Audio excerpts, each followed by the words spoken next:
It's 8 a.m. You're fresh out of bed, dressed, and ready to start your day. You sit down at your desk, open your laptop, and stare at your screen. You've got a long list of goals you put together. You've got the energy, but here you are, not even sure what to do or how to start. We've all been here before. And in fact, we might find ourselves here very often. But rest assured, there's a simple solution. It's called block scheduling.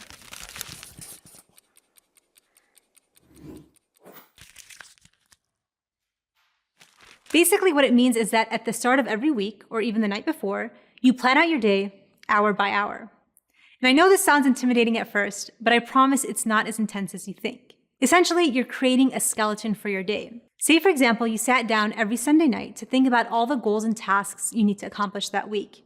You'll take a pen and paper or open up the Notes app on your phone or laptop and do a brain dump of everything you need to get done.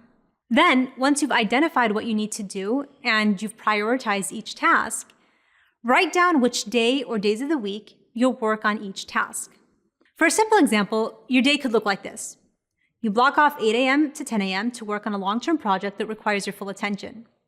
10 a.m. to 12 p.m. is reserved for catching up on class or work-related readings. 12 p.m. to 1 p.m., you've got a lunch and salah break. 1 to 3 p.m., you're back at it in class or work calls, and so on and so forth. Oh, and this goes into the evening as well. You block off time for dinner prep and eating, as well as getting in personal habits like working out and memorizing Quran.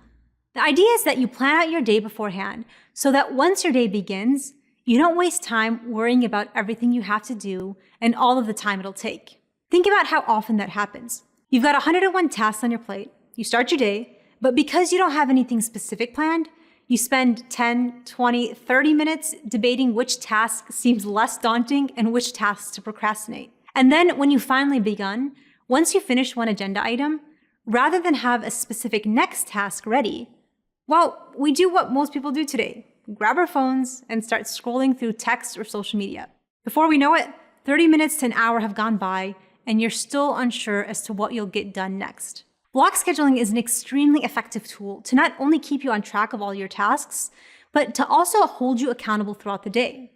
If you've allotted a whole block to getting through a task you've been avoiding, procrastinating becomes that much harder. And once you're done with your initial goal, you know what exactly you're moving on to without finding excuses to waste time. And while it might be hard and overwhelming for the first few days, weeks, and maybe even months, with time, you'll get the hang of it. And you'll have saved so much time once you do, it'll be worth all of the effort you put in. What I find most incredible and empowering about block scheduling is that it's inherently built into the life of a Muslim. Praying 5 times a day throughout the day is one of the key pillars in Islam. And what Salah does to us in particular is that it makes us very much aware of what we're doing and where we're going to be throughout the day so we can plan accordingly. When I was a full-time student, for example, I always had to think about when I could schedule certain classes like lengthy chem labs or extracurricular activities to make sure I would have the time and be in a place where I knew I could pray. And as I grew older, I found myself planning my day around Salah. In other words, I was blocking off time in my day to pray. And soon, I slowly began to just plan everything else around those blocks. Before I knew it, I was an expert block scheduler thanks to Salah.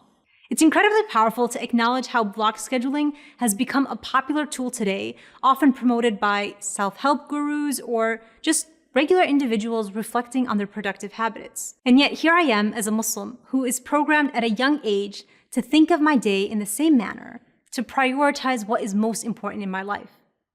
And just like that, my Muslim identity has set me up yet again for success.